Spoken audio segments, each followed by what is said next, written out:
Bagaimana cara Allah berbicara kepada para pendosa yang dosanya banyak, yang dosanya berulang kali, taubat dosa lagi, dan itu udah ribuan kali dengan hal yang sama, dengan kondisi yang gak berubah. Gimana cara Allah menyapa mereka? Tahu gak cara Allah menyapa mereka? Ya ibadi, wahai hamba-hambaku. Masih dipanggil hamba. Dan hamba adalah panggilan manja, panggilan baik, panggilan mesra dari Allah kepada kita. Allah kalau menyebut nama Muhammad, Allah enggak menyebut Muhammad, Allah menyebutnya Abdun. Subhanalladzi asra bi'abdihi. Padahal kan bisa aja Subhanalladzi asra bi Muhammadin. Bisa kan? Kenapa enggak Muhammadin tapi Abdin? Karena kalimat Abdun atau hamba kalau dari Allah kepada kita itu tuh mesra, sayang. Sehingga ketika Allah mengatakan ya ibadi, wahai hamba-hambaku, itu seolah-olah kayak ayah bilang ke anaknya, wahai anakku tersayang. Di situ ada kasih sayang. Padahal yang dipanggil siapa? Ahli dosa, ahli maksiat. Yang maksiatnya itu asrafu ala anfusihim, sudah melampaui batas, udah nggak kehitung banyaknya, sudah berkali-kali gagal bertaubat, tapi Allah masih memanggil dia, ya ibadi, wahai hambaku. Alladzina asrafu ala anfusihim, yang telah melampaui batas. Terus apa kata Allah ketika Allah manggil kita? Allah bilang, la taqnatu min rahmatillah. Janganlah kamu berputus asa untuk mendapatkan rahmat Allah. Jangan berputus asa untuk mendapatkan ampunan. Karena ampunan itu rahmat.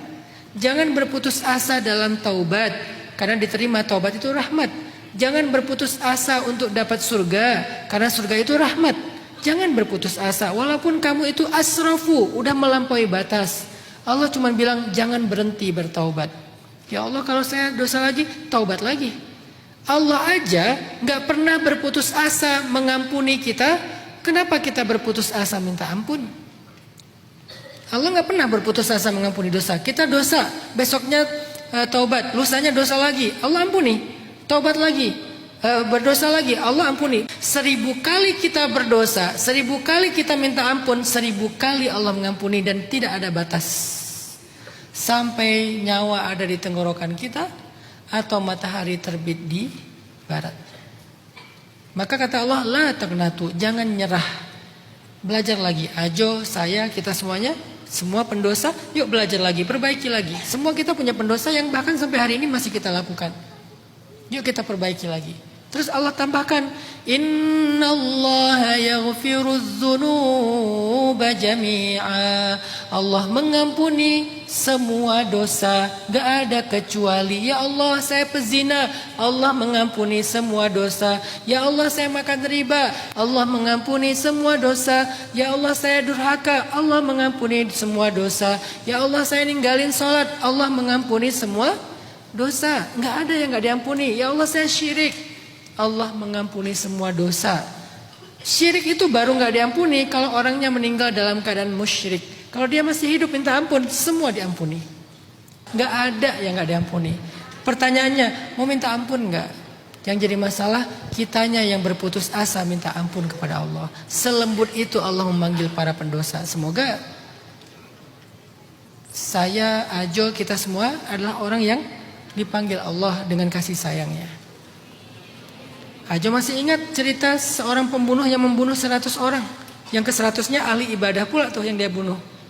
Lalu ketemu dengan ulama itu bilang jangan berputus asa, bertobatlah dengan cara hijrah, pindahlah dari negeri ini.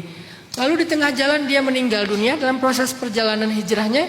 Ketika meninggal dunia, malaikat neraka dan malaikat surga berdebat. Mau dibawa kemana ini orang? Ke neraka atau ke surga? Kata yang malaikat neraka, dia kan belum selesai taubatnya, baru proses. Kata malaikat surga, tapi dia kan udah niat taubat, tapi kan dia taubatnya belum benar, belum tentu benar, karena belum sampai. Debat, akhirnya Allah bilang, ukurlah tanah tempat dia meninggal, jaraknya ke tempat yang dia tinggalkan dan tempat yang dia tuju. Kalau dia lebih dekat ke tempat yang dia tuju, maka dia ahli surga. Kalau dia lebih dekat ke negeri yang dia tinggalkan, maka dia ahli neraka. Malaikat pun mengukur. Sebetulnya itu tanah lebih dekat ke negeri yang dia tinggalkan. Tapi Allah berfirman kepada tanah, kepada bumi, wahai bumi, dekatkan dia ke negeri yang dia tuju. Sehingga ketika diukur oleh malaikat, dia ternyata lebih dekat ke negeri yang dia tuju. Apa maksudnya dari kisah hadis ini? Allah yang merahmati dia supaya dia masuk surga. Walaupun dia belum tuntas taubatnya. Bagian kita taubat aja. Allah tuh Maha Rahman. Memang kita sedih sih kalau berulang kali berbuat dosa, gimana nanti akhir dari kehidupan kita. Tapi jangan berhenti untuk memperbaiki diri. Gak ada yang sekaligus. Semuanya butuh proses. Salah lagi, perbaiki lagi. Salah lagi, perbaiki lagi. Semoga Allah berikan taufik kepada Ajo dan kita semuanya sampai ke hadirat Allah dalam keadaan ya ayyatuhan nafsul mutmainnah. Allahu a'lam.